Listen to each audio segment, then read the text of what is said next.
వసుదేవసుతం దేవం కంసచాణూరమర్దనం దేవకీ పరమానందం కృష్ణం వందే జగద్గురుం. శ్రీకృష్ణం వందే జగద్గురుం.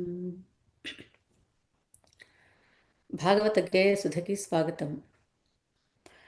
నీలమేఘశ్యామ శుభనామ రామా జలజదళనయన శ్రీజానకీ రామా జగములో సరిలేని మేటి శ్రీరామా సుగుణాల వాల సుందర రూపరామా వ్యాస భగవానునకు వందనంబొనరించి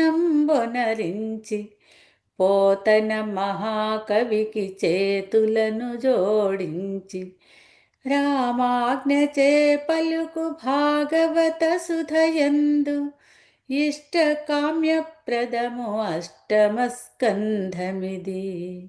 శ్రీ విష్ణు క్షేత్రమౌ నైమిసారణ్యమున సూత పౌరాణికులు ప్రీతి బోధించినది. విశ్వాత్ముడైన హరి విశ్వంభరత్వము భక్త పాలన కళా సంరంభతత్వము. అష్టమ స్కంధంలో క్షీరసాగర మథనం గురించి వృత్తాంతం ప్రస్తావన చేసుకున్నాము. ఈరోజు మరొక అద్భుతమైన దివ్యావతారమైనటువంటి శ్రీ వామన వృత్తాంతం, వామన చరిత్ర గురించి మనం తెలుసుకోబోతున్నాము. క్షీరసాగరంలో ఉత్పత్తి చేసిన అమృతాన్ని మోహిని రూపంతో దేవతలందరికీ పంచిపెట్టి శ్రీ మహావిష్ణువు దేవతలకి శుభం కలిగించి తన వైకుంఠానికి వెళ్ళిపోయాడు. ఆ బలంతో ఎంతో గొప్పవారై అసురుల్ని జయించి దేవతలు చక్కగా రాజ్యపాలన చేసుకుంటూ ఉన్నప్పుడు దానవ చక్రవర్తి అయిన బలి తన గురువైన శుక్రాచార్యుని ప్రార్థించి, గురుదేవా, మేము ఈ విధంగా ఎప్పటికీ కూడా విజయం లేకుండా ఉండవలసిందేనా? అమృతం తాగిన దేవతల్ని మేము ఎప్పటికీ జయించలేమా? మాకు తరుణోపాయం తెలపవలసిందే అని కోరుకోగా శుక్రాచార్యుల వారు బలి యొక్క గురుభక్తికి ఎంతో సంతసించిన వారే, నీచేత నేను విశ్వజిత్ యాగం అనే యాగాన్ని చేయిస్తాను, అది అమృతాన్ని సేవించిన దేవతలనైనా సరే నీవు జయించగలుగుతావు అని చెప్పి విశ్వజిత్ యాగం అనే ఒక యజ్ఞాన్ని చేయించారు.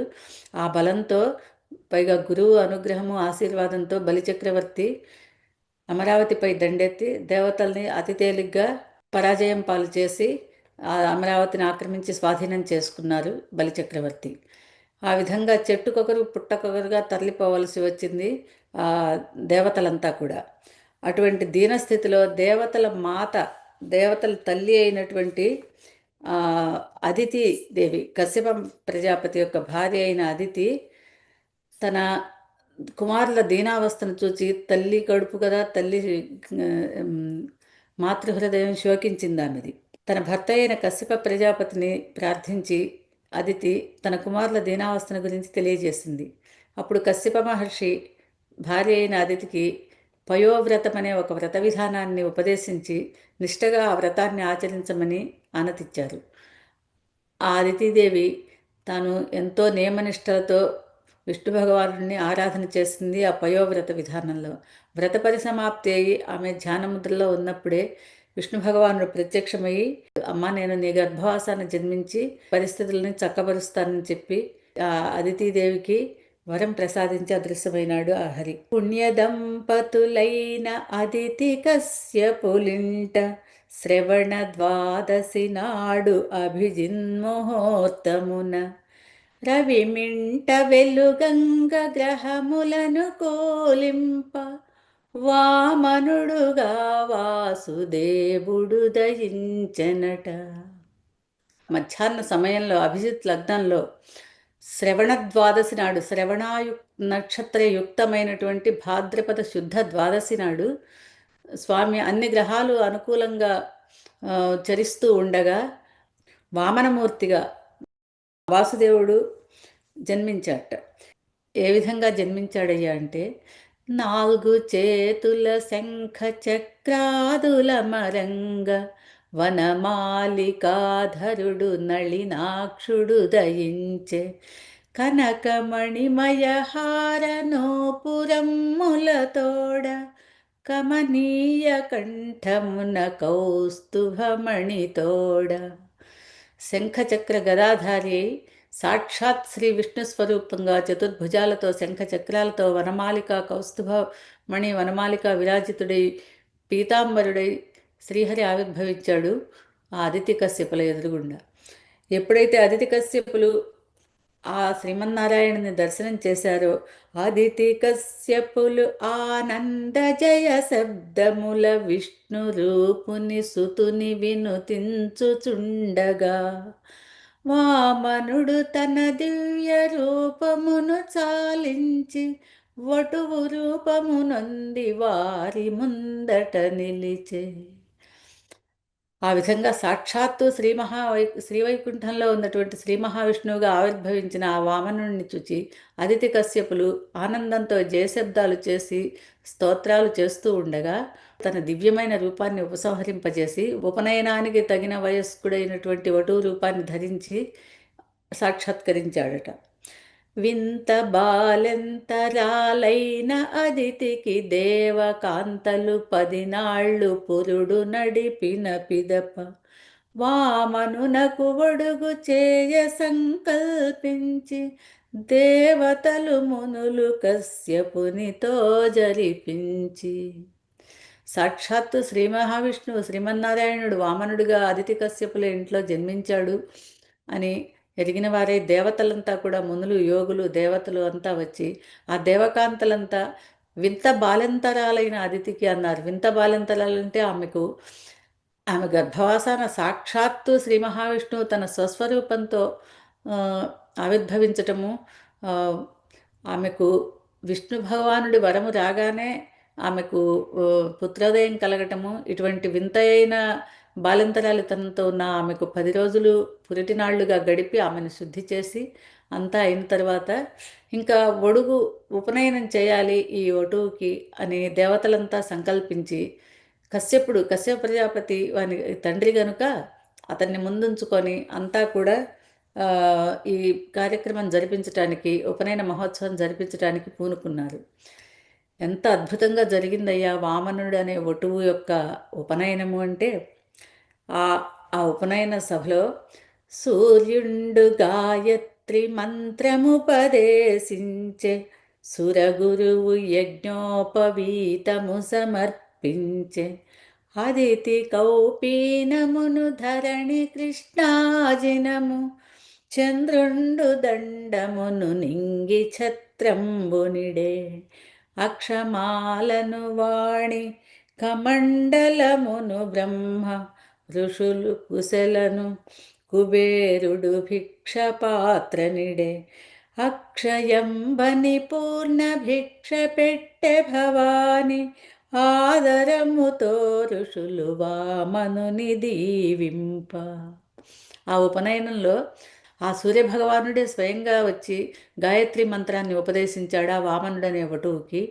ఇంకా సురగురువైన బృహస్పతి యజ్ఞోపవీతాన్ని ఇచ్చాడు. అదితి కన్నతల్లి అయిన అదితి కౌపీనాన్ని, ధరణి కృష్ణాజినాన్ని భూమాత, ఇంకా చంద్రుడు దండము. ఆకాశం ఏమిచ్చిందయ్యా అంటే ఛత్రాన్ని ఇచ్చింది వామనవటువుకి.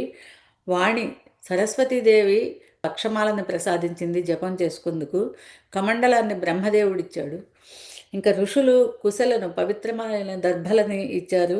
కుబేరుడు బంగారు భిక్షాపాత్రనిచ్చాడు. ఆ తల్లి అన్నపూర్ణ భవాని ఆ వామనమూర్తికి అక్షయమని చెప్పి మొదటి ప్రథమ భిక్ష పెట్టిందిట. ఆ విధంగా ఆ ఉపనయన కార్యక్రమం పూర్తయిపోగానే ఋషులంతా కూడా ఆ వామనుడిని దీవించారు.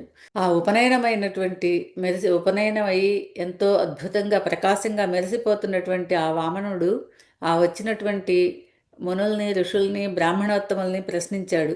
మాయవటుడైన ఆ వామనుడు ప్రశ్నించే పలు దేశముల విప్రవరుల నవలోకించి అడిగినది లేదనక ఇచ్చు దాతలు గలరే అట్టి దాతలు ఎచట నుండిరని ప్రశ్నించే. ఎక్కడైనా మంచి దాతలు ఎక్కడ ఉన్నారు? ఇప్పుడు నేను బ్రహ్మచారిని, యాచనకు వెళ్ళవలసిన వాడిని కనుక ఏదైనా అడిగినది కాదనకుండా ఇవ్వగలిగే దాతలు ఎక్కడైనా ఉన్నారా? ఉంటే అటువంటి వారు ఎక్కడున్నారో తెలియజేయండి అని బ్రాహ్మణోత్తముల్ని ప్రశ్నిస్తున్నాడు వామనుడు. ఆ బ్రాహ్మణోత్తములు వటువుతో తెల్పిరిటు, దాతలెందరో కలరు ధనములను సంగెదరు. వామన అటువంటి దాతలందరలోన బలిని పోలిన దాతలే కనరాడు లోకమున. అయ్యా, ఎంతోమంది దాతలు ఉన్నారు, ధనాలను ఇచ్చేవాళ్ళు, ఇష్టకామ్యాలని అన్నిటినీ కూడా సిద్ధింపజేసేవాళ్ళు. బలిని గనక ప్రార్థిస్తే నీకు దొరకనిదంటూ లేదు. అటువంటి గొప్ప దాన చక్రవర్తి బలి ఉన్నాడు అని తెలియజేశారు ఆ ఋషులు, బ్రాహ్మణోత్తములు. అని పలుకు విప్రవచనముల విని వామనుడు లోకంబులకు ప్రీతి కలిగింపగా గోరి, తల్లిదండ్రుల యాజ్ఞగొని శుభముహూర్తమున బయలుదేరెను బలిని బిచ్చమెత్తగా గోరి. బలి వద్ద బిచ్చవాడు తీసుకోవడానికి తల్లిదండ్రుల ఆజ్ఞని స్వీకరించి బయలుదేరుతున్నాడు ఆ వామనమూర్తి. ఎలా ఉంది, ఎక్కడ బలిచక్రవర్తి ఎక్కడున్నాడయ్యా అంటే, నర్మదా నది యొక్క ఉత్తర తీరం మీద గొప్ప యజ్ఞం చేస్తూ ఆ యజ్ఞశాలలో బలిచక్రవర్తి వేంచేసి ఉన్నాడని చెప్పి తెలియజేశారు బ్రాహ్మణోత్తములు. పుణ్యనది నర్మదను దాటి ఉత్తర తటిని దర్శించే వామనుడు బలి యజ్ఞవాటికను. యాగవేత్తలు మునులు యజ్ఞ సంభారములు వేన వేలుగా గలిగి వెలుగు మఖవాటికను. నర్మదా నది యొక్క ఉత్తర తీరంలో ఉన్నటువంటి ఆ బలి యొక్క యజ్ఞవాటికని ప్రవేశించాడు ఈ వామనమూర్తి, వటువు రూపంలో ఉన్న శ్రీ మహావిష్ణువు.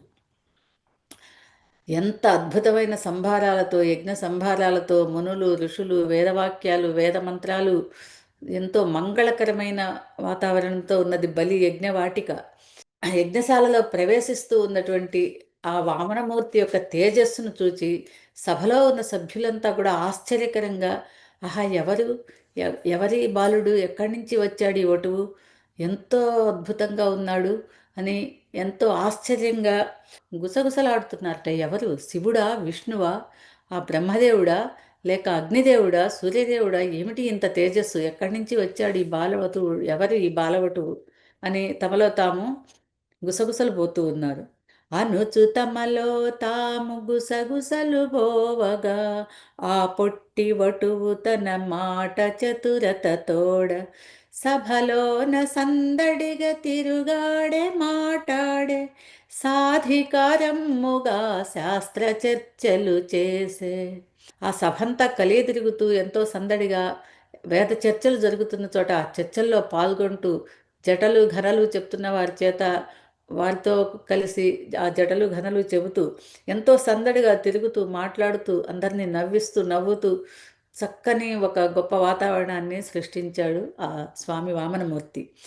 ఆపై సమీపించే బలిని దానవ ప్రభుని, పూర్ణ హృదయుని పుణ్య కార్యానురక్తుని, దేవతల నోడించి కీర్తిగాంచిన వాణి, దానమే వ్రతమైన ధర్మస్వరూపుని. ఈ విధంగా ఈ సభలో తిరుగాడుతూ ప్రవర్తిల్లుతూ వెళ్ళి యజ్ఞవాటిక వేదిక మీద ఉన్నటువంటి బలిచక్రవర్తిని చూశాడు. అహో, ఇతడే దానవ చక్రవర్తి, ఎంత ఆశ్చర్యంగా, ఎటువంటి గుణాలు కలిగిన వాడతడు, దానవ ప్రభువు, పూర్ణ హృదయుడట, పుణ్యకార్యాలయందు అనురక్తి కలిగిన వాడట, దేవతలను ఓడించి కీర్తిపడిసినవాడు, దానమే వ్రతంగా కలిగినటువంటి ధర్మస్వరూపుడైన బలిచక్రవర్తిని చూసి ఆ వామనుడు దాసి దక్షిణ హస్తమెత్తి పలికెను ప్రభువు, స్వస్తి ముల్లోకముల చక్రవర్తికి బలికి. సురపతిని మించు వైభవము గలదే ప్రభువునకు, సురలోక వైరికి శుభయజ్ఞకర్తకు.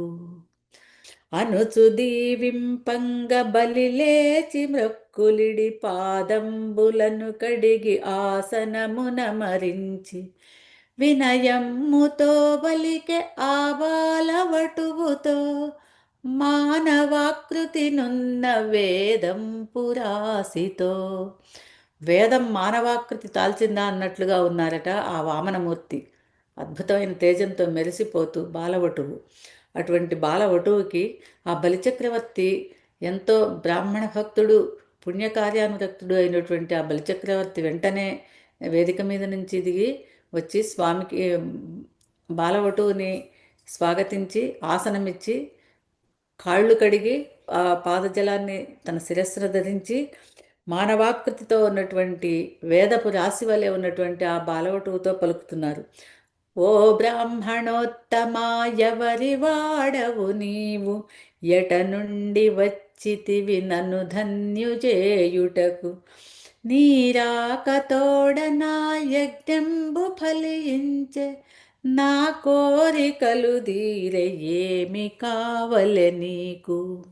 ఎక్కడి నుంచి వచ్చావయ్యా, ఎవ్వడి వాడవెవ్వడవు సంవాస స్థలం వెయ్యది, నువ్వెక్కడి నుంచి వచ్చావు, నీ వారెవరు, నువ్వెక్కడుంటావు, నీ రాకతో నా జన్మ ధరించింది, నా కోరికలన్నీ కడతేరన్, నా కోరికలన్నీ కడతేరిపోయినాయి, అంటే అన్ని కోరికలు తీరిపోయినాయి నీ దర్శన భాగ్యంతోనే అని ప్రస్తుతిస్తూ, నీకేమి కావాలో కోరుకోనైనా, నేను బలిచక్రవర్తిని, ముల్లోకాలకి ప్రభువుని, నీకు ఏది కావాలను అది కోరుకోనైనా అని దానం ఇవ్వడం అనేది ఆయన లక్షణం.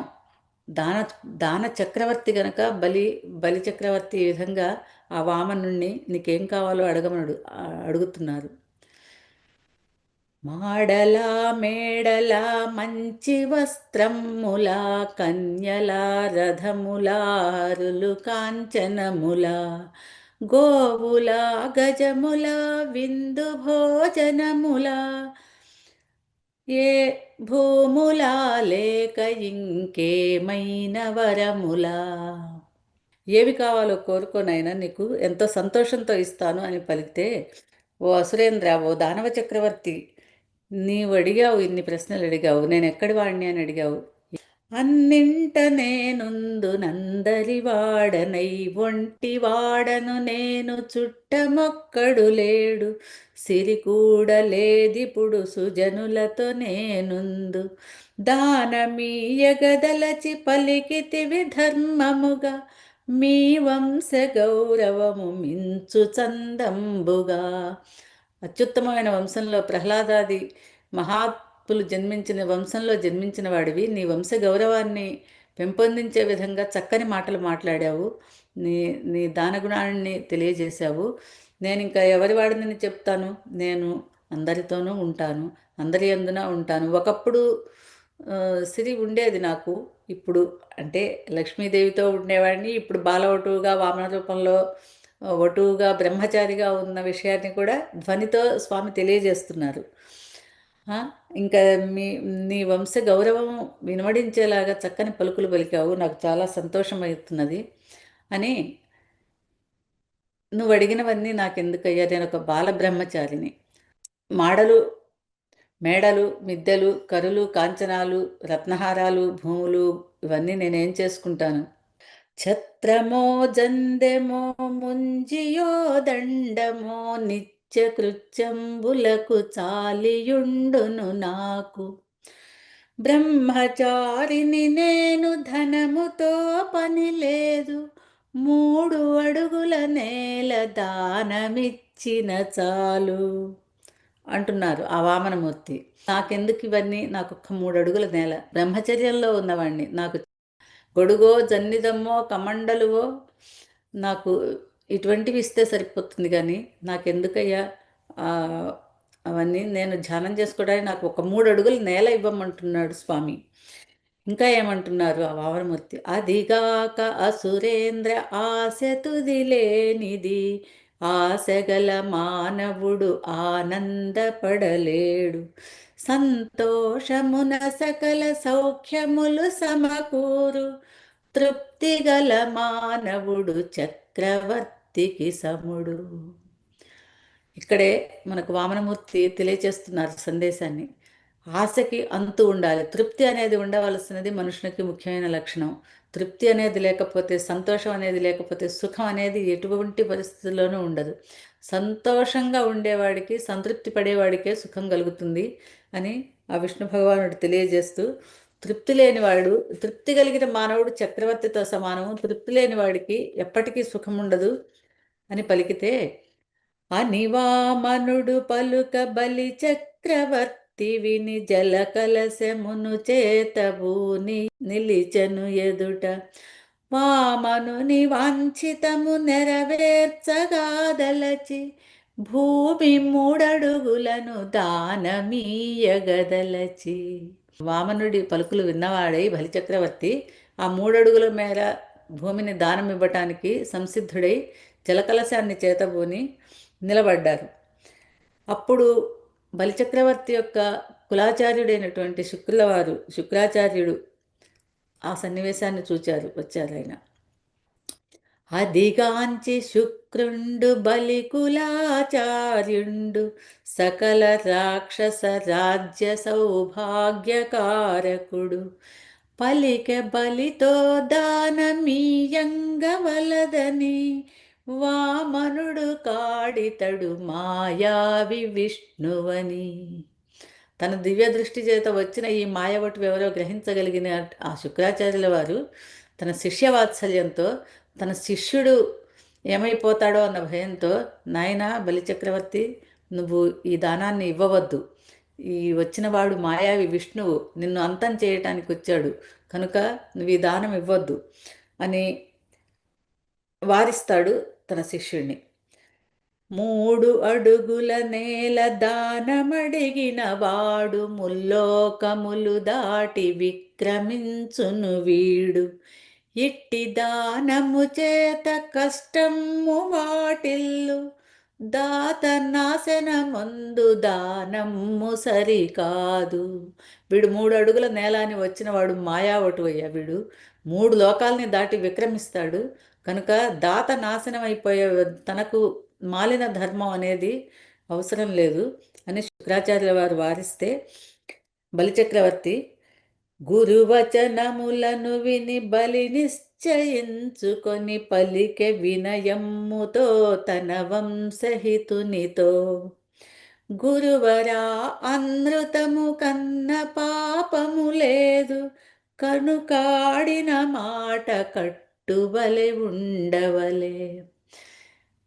అబద్ధాన్ని మించిన పాపం లేదు, ఆడి తప్పటం కంటే మించిన పాపం లేదు గురువర్య, కనుక ఆడిన మాటని కట్టుబడి ఉండాలి, కనుక అటువంటి పాపాన్ని నేను చేయలేను. రాజ్యములు భోగములు శాశ్వతంబులుగావు వెళ్ళిపోయడు నాడు వెంట ఏదియురాదు. శిబి వంటి ధర్మాత్ములను లోకములు మెచ్చు కనుక ధర్మము నేను పాటించి తీరెదను అంటున్నారు. పరిపాలించిన వారు మాత్రం ఇక్కడ శాశ్వతంగా ఉన్నారా? కనుక అది శాశ్వతం కాదు, సత్కీర్తియే శాశ్వతము. ఇంకా అంతేకాదు, అది ఆ విధంగా అనృతం అనే పాపాన్ని నేను చేయలేను, మాటకి కట్టుబడి ఉంటాను. అయినా కూడా మీరు ఒక రహస్యాన్ని చెప్పారు ఇప్పుడు, వచ్చినవాడు విష్ణు అని.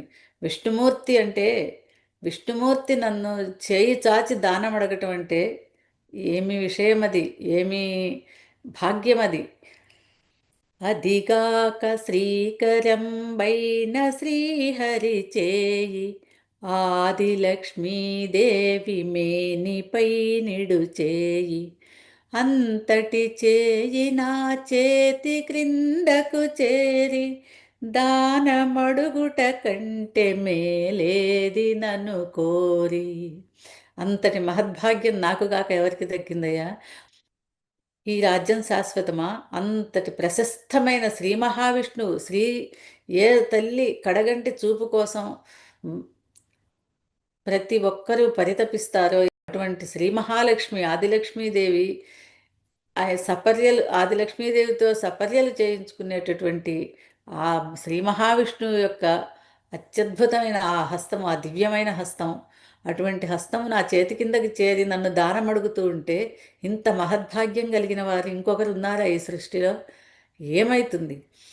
ఏమైనా కానీ మరణమే రాని నరకమే రాని, రాజ్యమే పోని, నా జీవమే పోనివ్వు, వంశమే పోని. ఆ వచ్చినవాడు యాచకుడు శ్రీహరియే గాని, విష్ణువే గాని, శివుడే గాని, బ్రహ్మదేవుడే గాని, నా నాలుక మాత్రం తిరగదు. నేను మాత్రం ఇంకొక మాట మాట్లాడలేను. నా మాటకి నేను కట్టుబడి ఉంటున్నాను అని అని పల్లికే బలి సత్య మార్గానువర్తి అయి అమలుడై దాతయై అర్థిజన బంధువై వానిగని శుక్రుండు కోపించి శపించే గురు ధిక్కరణ చేత పదవి గోల్పోదువని. నీ వంశాభివృద్ధిని కోరే నీ వంశహితుడైనటువంటి గురువునైనటువంటి నన్నే ధిక్కరిస్తున్నావు కదా, నీవు గురు ధిక్కారం వల్ల నువ్వు అన్నీ కోల్పోతావు అని శుక్రుడు కోపంగా శపించాడు. గురు శాపముందియును వెరపునందకను బలి తన సతిని వింధ్యావళిని చూచి సైగనిడే అంతనా ఇల్లాలు బంగారు చెంబుతో నీరు తెచ్చను వటువు పాదములు కడుగంగా. తన భార్య కేసి చూసి సంజ్ఞ చేశాట ఆ బలిచక్రవర్తి. ఆమె ఆ మహాపతివ్రత అయినటువంటి ఇల్లాలు స్వయంగా వెంటనే బంగారు కలశంతో నీళ్లు తీసుకొని వచ్చి బంగారు పళ్ళెంలో స్వామి పాదాల నుంచి కడగటం కోసం బంగారు పాత్రతో జలం తీసుకొని వచ్చింది ఆ వింధ్యావళి. అంతేకాని మన కులగురువు చెప్తున్నారే మనకి ఇటువంటి వినాశం దాపరిస్తుందే, నువ్వు మళ్ళీ ఆలోచించమని భర్తని అనటం కానీ ఏమీ చేయకుండా భర్త ఉద్దేశమే తన ఉద్దేశం అన్నట్లుగా ఆ తల్లి ప్రవర్తించింది. అప్పుడు బలిచక్రవర్తి బ్రాహ్మణోత్తమరమ్ము వాంఛితార్థమునిత్తు పాదమ్ములను కడుగ నిమ్మంచు బలివేడే అంతనా వామనుడు కుడి పాదమును సాచి దైత్యేంద్రు కరములకు అనుకూలముగా నుంచే. బ్రాహ్మణోత్తమ రమ్ము, నీ పాదాలని కడగటానికి వీలుగా ఇక్కడ ఈ పళ్ళెంలో నీ పాదాలు పెట్టవయ్యా అని ప్రార్థిస్తున్న బలిచక్రవర్తిని చూచి ప్రక్షాళన చేయటానికి వీలుగా తన కుడి పాదాన్ని పళ్ళెంలో ఉంచాడు. ఎటువంటి పాదమయ్యాది? మునుల దివిజుల కామితము దీర్చు పాదము వేదముల నందెలుగ ధరించు పాదము శ్రీదేవి నుదుటి కస్తూరి కుంకుమ చేత పరిమళించడు దివ్య పాదారవిందము.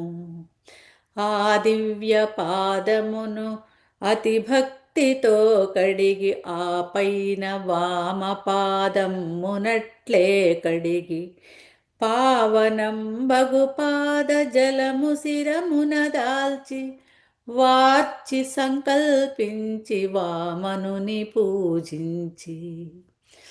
అటువంటి స్వామి యొక్క పాదాన్ని ఎంతో భక్తి శ్రద్ధలతో చక్కగా ఆ దివ్యమైన పాదాన్ని కడిగి అదేవిధంగా రెండవ పాదాన్ని వామపాదాన్ని కూడా తీసుకుని శ్రీ మహావిష్ణువు యొక్క పాద ప్రక్షాళన చేయటం వల్ల వచ్చినటువంటి ఆ పావన నిర్మలమైన జలాన్ని తన శిరస్సున చల్లుకుని వార్చి సంకల్పించి శుచి అయి వామనుని పూజించి విప్రాయ ప్రకటవ్రతాయ భవతే విష్ణు రూపాయ వేద ప్రమాణాయని పలికి బ్రహ్మ ప్రీతం మంచు 3 అడుగుల ధరణి దానమిచ్చుచునుంటినని ధారవోసె బలి.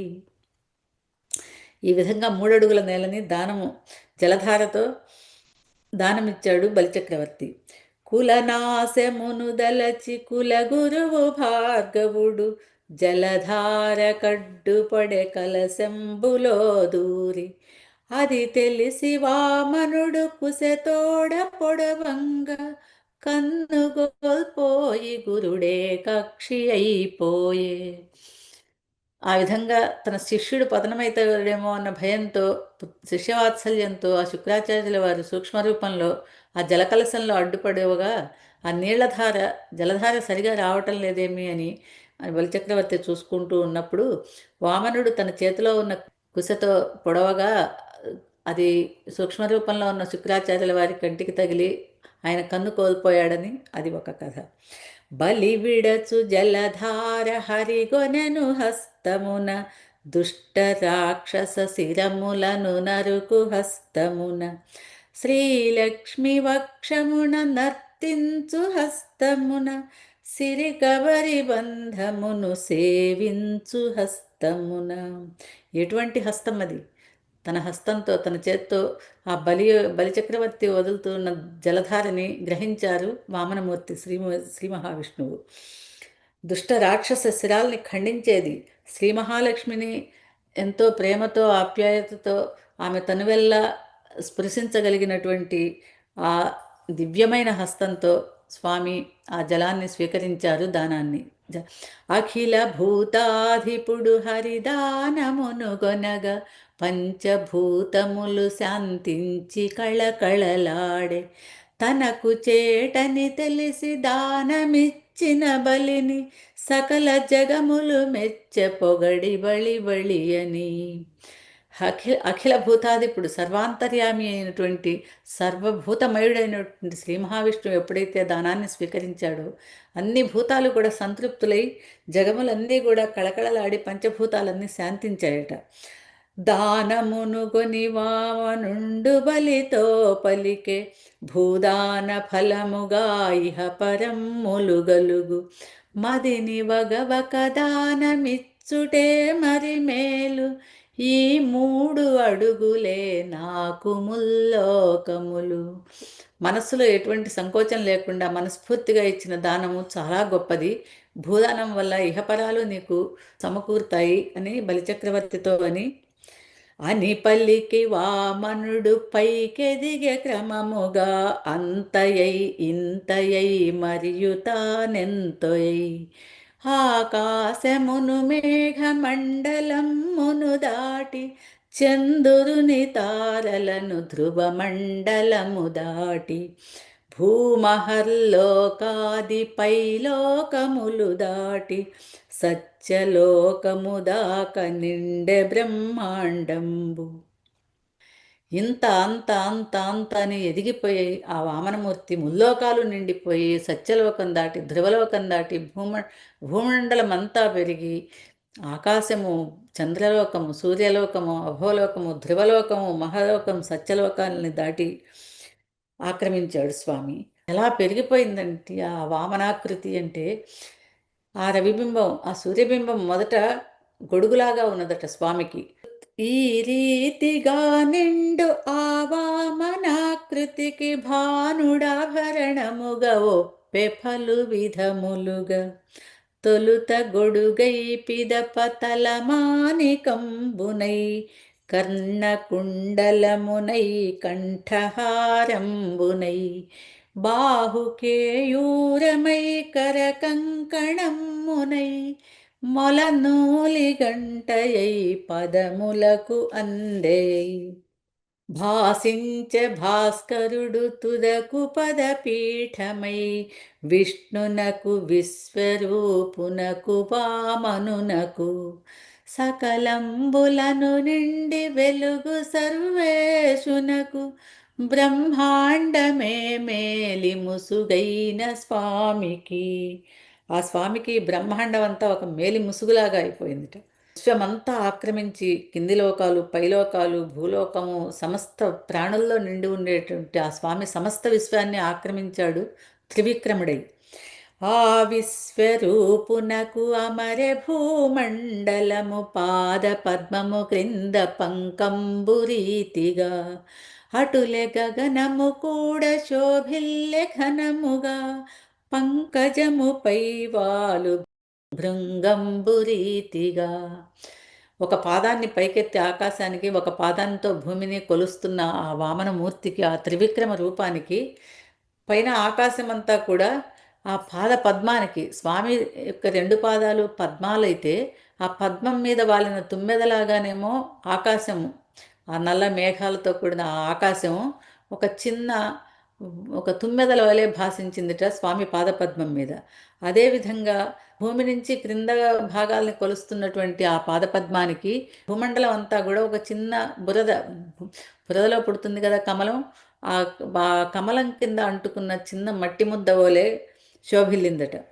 ఆ విశ్వరూపునకు అమర భూమండలము పాద పద్మము క్రింద పంకంబు రీతిగా అటులే గగనము కూడా శోభిల్లె ఘనముగా పంకజముపై వ్రాలు భృంగంబు రీతిగా వామనుడు విశ్వమును కొలిచెరెండడుగులుగా ఉర్వి ఒకటిగా ఊర్ధ్వలోకమింకొకటిగా సమస్త విశ్వాన్ని కూడా ఉరివి భూమి కింద అంతా కూడా ఒకటి లోకంగాను ఆకాశం అంతా కూడా ఊర్ధ్వలోకాలన్నీ ఒకటిగా అధలోకాలన్నీ ఒకటిగా రెండడుగులుగా కొలుచుకున్నాడు ఆ స్వామి. బ్రహ్మ కడిగెను స్వామి పాదమును మోదమున సభలోని వారంత సన్నుతులు సేయంగా. ఆహాహా అంతా జయ జయ ధ్వానాలు పలుకుతూ ఉండగా బ్రహ్మదేవుడు తన కమండలంలోని జలంతో స్వామి యొక్క పాదాలని కడిగాడు. అదిగాంచి అమరారి ప్రముఖులందరూ చేరి మాయవటువును మట్టు బెట్టవలెనని కోరి ఆయుధములు పూని సన్నద్ధులైరాగ వారించి బలివారి నంపెను రసాతలము. బలిచక్రవర్తి యొక్క సైన్యం అంతా కూడా రాక్షసులంతా రాక్షస ప్రముఖులు చూచి ఇది మన రాజుగారికి మన ప్రభువుకి జరుగుతున్నటువంటి అన్యాయము అని వెంటనే ఆయుధాలు ధరించి దండెత్తి వచ్చారు. వాళ్ళందరినీ కూడా వారించి మీరు రసాతలానికి వెళ్ళండి అని చెప్పి పంపించేశారు బలిచక్రవర్తి. అంత హరి మనసెరిగి గరుడుండు వలి విభుని బంధనం బొనరించె వరుణ పాశములతో పాశమున కట్టుబడి కంపమింతయులేక ధైర్యముగ మౌనముగ నిలిచె దానవ ప్రభు. ఆ దానవ ప్రభు అనేటువంటి బలిచక్రవర్తి ఎంతో ధైర్యంగా ఇంత కూడా కంపం కానీ విచారం కానీ లేకుండా నిలబడి ఉన్నాడు ఆ వరుణపాశాలకి కట్టుబడి. బలిని గని తిరిగి మరి పలికెనిటు వామనుడు ధనుజేసె మూడడుగులిత్తునంటివి నాకు భూమి ఆకాశములు అమర రెండడుగులుగా మూడవాడుగునకు చోటు చూపగవలయు అంటున్నారు వామనమూర్తి. ఓ దానవేంద్ర, నువ్వు 3 అడుగులు ఇస్తానని నాకు వాగ్దానం చేసావయ్యా. భూమి ఆకాశాలు 2 అడుగులుగా సరిపోయాయి, ఇంకా 3వ అడుగుకి నాకు చోటు చూపించాల్సింది అని అడుగుతున్నారు ఆ వామనమూర్తి. అని వామనుడు పలుక ధీశాలి బలి పలికే నిర్మలాత్మా వినుము సత్యమే పలికెదను నీదు 3వ పదము నా శిరముపై నిడుము బొంక నేరను నేను వెరుపులేదెందు నిజము. నాకు బొంకు అనేది లేదు, నేను అబద్ధం ఆడను, నాకు వెరపు కూడా లేదు, ఇది నిజము సత్యము కనుక నీ 3వ అడుగుని నా తలపై పెట్టుకో స్వామి, నీకు 3వ అడుగు ఇస్తానన్నాను.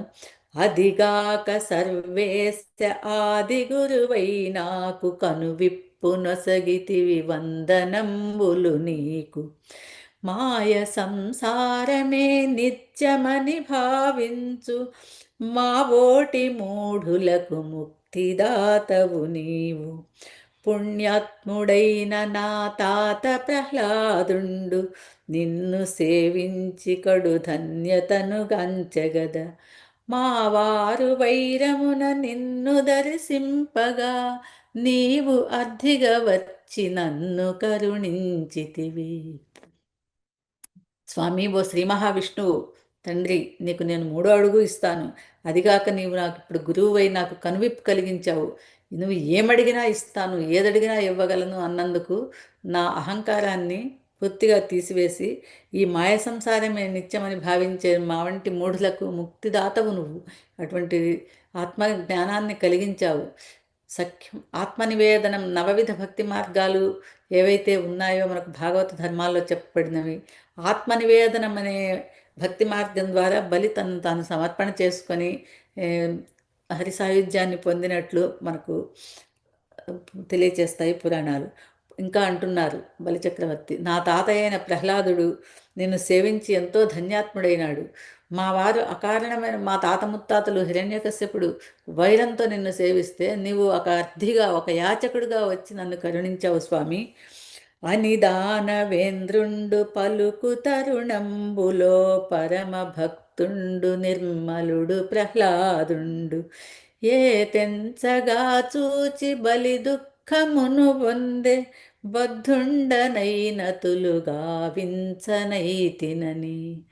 ఆ సమయంలో ప్రహ్లాదుడు ఆ సభలోకి వచ్చేశాడు. ఆ ప్రహ్లాదుడిని చూచి తన తాతగారైన ప్రహ్లాదుడికి నమస్కరించలేకపోయానే దుఃఖాశ్రువులు రాల్చాడు ఆ బలిచక్రవర్తి.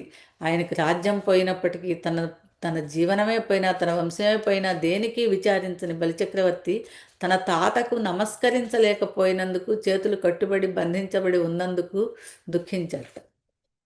అంత ప్రహ్లాదుండు వామనుని హరిని గని సంతోషముగ మ్రొక్కి సన్నుతించుటగాంచి సంతాపమున దీన వదనయయ్యే తెంచి స్వామినర్థించనిటు సాధ్వి వింజావళి. ఆ కొలువులోకి తెంచిన ప్రహ్లాదుడు వెంటనే ఆ వామనమూర్తి అయిన శ్రీ మహావిష్ణువును గాంచి ఎంతో సంతోషంగా దర్శించి సన్నతులు చేసి స్తోత్రాలు చేసి ఎంతో సంతోషంగా శ్రీహరిని ప్రార్థించటం చూసి ఎంతో దుఃఖితురాలై ఆ బలిచక్రవర్తి యొక్క భార్య అయిన వింధ్యావళి వచ్చింది అక్కడికి. ఆ తల్లి పతిభిక్షాం మమ దేహి కోమలమతే పద్మాపతేయంచు ప్రణతయై నిలిచె సతి. పతిభిక్షాం మమ దేహి కోమలమతే పద్మాపతేయనుచు ప్రణతయై నిలచి సతి. నా స్వామి లేదనక సకలంబు నీ కొసగే అట్టి నాపతి నేల పట్టి బంధించితివి అనుచు బలి ఇల్లాలు అడిగె శ్రీవల్లభుని ఆశ్రిత జనకల్పకంబైన శ్రీహరిని. ఆ వింధ్యావళి, ఆ బలిచక్రవర్తి భార్య మహాపతివ్రత అయినటువంటి వింధ్యావళి వచ్చి, ఓ మహాత్మా, నాకు పతిభిక్ష పెట్టవయ్యా, నువ్వు అడిగిన దాన్ని సకలము లేదు అనకుండా నా భర్త నీకు ఇచ్చాడే, అటువంటి నా భర్తని ఏ విధంగా బంధించావు, ఏ తప్పు చేశాడు, ఏ అపరాధం చేశాడని బంధించావయ్యా అని అడుగుతున్నది. అనుచు బలి ఇల్లాలు అడిగే శ్రీవల్లభుని ఆశ్రిత జనకల్పకంబైన శ్రీహరిని. అదిగాంచి కమలజుడు పలికె వామనునితో సకల లోకేశ్వరుండయిన సర్వేషుతో. అది విని ఆ బ్రహ్మదేవుడు ఈ విధంగా అడుగుతున్నారు వామనమూర్తిని. దేవదేవా జగన్నాథ భూతేశ్వర, ఈ దానవేశ్వరుడు దండనీయుడు కాడు. దానమిచ్చిన దాత దయచూప తగువాడు, వీనినిటు పాశముల బంధింప న్యాయమా. ఈ విధంగా బంధించటం న్యాయం కాదు కదా స్వామి, ఎంతో దయచూప తగినవాడు కదా, దయకు పాత్రమైన వాడే, ఇటువంటి వాడిని ఎందుకు బంధించావయ్యా సర్వభూతేశ్వర అని బ్రహ్మదేవుడు ప్రార్థించగా, అప్పుడు శ్రీహరి ఏమంటున్నారయ్యా అంటే, బ్రహ్మవాక్కులను విని బ్రహ్మాండ నాయకుడు భగవంతుడగు విష్ణు భగవానుడిటువలికి కరుణింపదలచిన వారి ధనముల నెల్ల హరింతు రక్షింతు బంధంబు తొలగింతు. ఎవరినైతే కరుణించదలిచానో వారికి ఉన్న నా అనే సమస్త సంపదని నేను హరించి వేస్తాను. అప్పుడు వాళ్ళు ఈ పుణ్యశాలి బలి శుద్ధుడై జ్ఞాని అయి గెలిచె నామాయను త్యజించె సంపదను వీని కరుణింపంగ నిశ్చయించి తినితడు సత్యవాక్పాలకుడు నిర్మలుడు మాన్యుడును. ఇతడు ఎంతో శుద్ధుడై తన సర్వస్వాన్ని త్యజించి నాకు అప్పగించాడు కనుక ఇతడు శుద్ధుడైనాడు, జ్ఞాని అయినాడు, నిర్మలుడు, పూజింపదగినవాడు, గౌరవింపదగినవాడు అయినాడు, సత్యవాక్పాలకుడు. రాబోవు కాలమున దేవతల ప్రభువుగా నియమింతునేనితని భాగ్యశాలిని బలిని. అందాకనితడుండు రాజుగా సుతలమున దేవతల లోకమును మించు వైభవమున. ఇతడు రాబోయే మన్వంతరంలో దేవతల ప్రభు అయిన దేవేంద్ర పదవి అలంకరిస్తాడు. అంతదాకా ఇతను సుతలంలో దేవతల వైభవాన్ని మించిన వైభవంతో రాజుగా ఉంటాడు. ఇతని ఈ లోకంలో నేనే ద్వారపాలకునిగా ఉండి ఇతన్ని సేవిస్తాను. ఈ రీతిగా పలుకు పరమాత్ము పలుకులకు కరిగి మున్నీరగుచు పరమ సంతోషమున బలిదానవేశ్వరుడు నిలిచ చేతులు మోడ్చి పులకాంకితుండగుచు స్థిరమైన చిత్తమున ఫణిరాజశయన నీ కరుణా కటాక్షమున కలిగె మన్నన ఎన్నడెరుగని విధమున నిన్ను నమ్మిన వారికెన్నడా పదరాదు అనుచు బలిముక్తుడై అరిగె సుతలమ్మునకు. నిన్ను నమ్మిన వాడిని ఎన్నడూ కూడా నువ్వు అన్యాయం చేయవయ్యా స్వామి. భక్తవత్సల ఓ ఫణిరాజసేన, నీ కరుణా కటాక్షం వల్ల ఎన్నడూ ఎవరికీ దొరకనంత గౌరవాన్ని నేను పొందాను అని ఎంతో సంతోషంతో స్వామిని ప్రార్థించి బంధనాల నుంచి విముక్తుడై ఆ సుతలమనే లోకానికి వెళ్ళిపోయినాడు తన పరివారంతో ఆ బలిచక్రవర్తి. అంత ప్రహ్లాదుండు హరిదయకు హర్షించి కీర్తించే మాధవుని మంగళ స్వరూపుని బ్రహ్మాది దేవతలు భావింపగారాని మహిమగల స్వామిని పరమ పురుషుని హరిని. పరమ పురుషుడైనట్టి ఆ శ్రీహరిని ఈ విధంగా ప్రహ్లాదుడు ఎంతో భక్తితో ప్రార్థించాడు. నాయన నీ దయ ఎంత వర్ణించరానిది, అంత దయామయుడవు అని చెప్పి.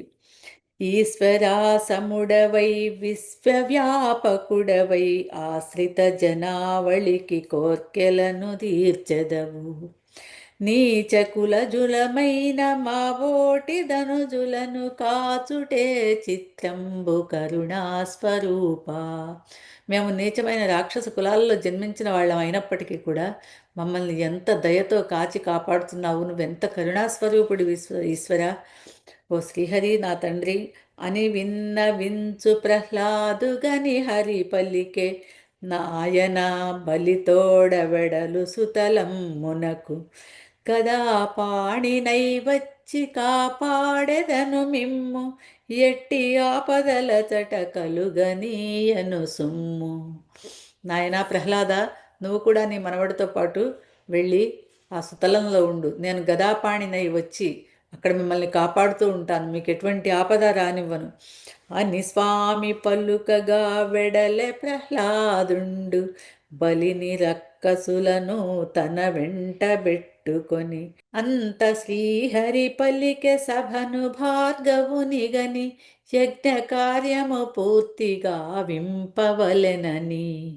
యజ్ఞాన్ని మధ్యలో ఆపకూడదు కనుక యజ్ఞాన్ని పరిపూర్తి చేయవలసిందిగా శుక్రాచార్యుల వారిని ఆనతిచ్చారు స్వామి వామనమూర్తి. దానవాచార్యుండు శుక్రుండు హరిగాంచి విష్ణుదేవా సర్వయజ్ఞేశుడవు నీవు. నీ ఆజ్ఞ పాలించుటది మేలు ఎల్లరకు అని యజ్ఞ కార్యమును పూర్తిగా వించెనట. ఆ విధంగా ఆ శుక్రాచార్యుల వారు ఆ శ్రీహరి ఆజ్ఞను అనుసరించి ఆ యజ్ఞాన్ని పూర్తి చేయించారు. కురురాజ వినుము కమలజుడు దిక్పతులతో కూడి వామనుని కొనిపోయెన మరావతికి. ఇంద్రునకు దేవేంద్ర పదవిని ప్రసాదించి మాత అదితికి ప్రీతి కలిగించే వామనుడు. అప్పుడు బ్రహ్మదేవుడు దిక్పాలకులందరితో కలిసి స్వామిని వామనమూర్తిని అమరావతికి తీసుకొని వెళ్ళాడు. అప్పుడు ఇంద్రుణ్ణి ఆయన పదవిలో ప్రతిష్ఠించి, అడవిలో పాలైపోయిన ఇంద్రుని రావించి ఆ ఇంద్ర పదవిలో ప్రతిష్ఠించి తన తల్లి అయిన అదితిదేవికి సంతోషాన్ని కూర్చాడు ఈ వామనమూర్తి అయినటువంటి శ్రీహరి. పరమాద్భుతంబైన విష్ణులీలామయము పరమ పావనమైన వామన చరిత్రమును వినిన వారికి కలుగునిహ పరసుఖంబులు పితృకర్మల వేళ కీర్తింప శుభమగును. ఈ పరమాద్భుతము విష్ణులీలామయము అయినటువంటి ఈ వామన చరిత్రం అనే ఒక పుణ్యచరిత్రాన్ని, పరమ పావనమైన ఈ చరిత్రను విన్నవారికి ఇహపర సుఖాలు కలుగుతాయట. పితృకర్మల వేళ దీన్ని కనుక కీర్తించినట్లయితే ఎంతో శుభం జరుగుతుంది అని చెప్తున్నారు శుకయోగీంద్రుల వారు. శ్రీహరి అవతారాల్లో ఒక ప్రసిద్ధమైన అవతారాన్ని మత్స్యావతారాన్ని గురించి తెలియజేశారు శుకయోగేంద్రుల వారు. రాజేంద్ర రవివంశ జలరాశి చంద్ర రాజశేఖర వినుత రాజావతంస రాజీవదళ నేత్ర రమ్య చారిత్ర రాజాధిపార్చిత శ్రీరామచంద్ర వ్యాస భగవానునకు వందనంబొనరించి పోతన మహాకవికి చేతులను జోడించి రామాజ్ఞచే పలుకు భాగవత సుధయందు ఇష్టకామ్యప్రదము అష్టమ స్కంధమిది.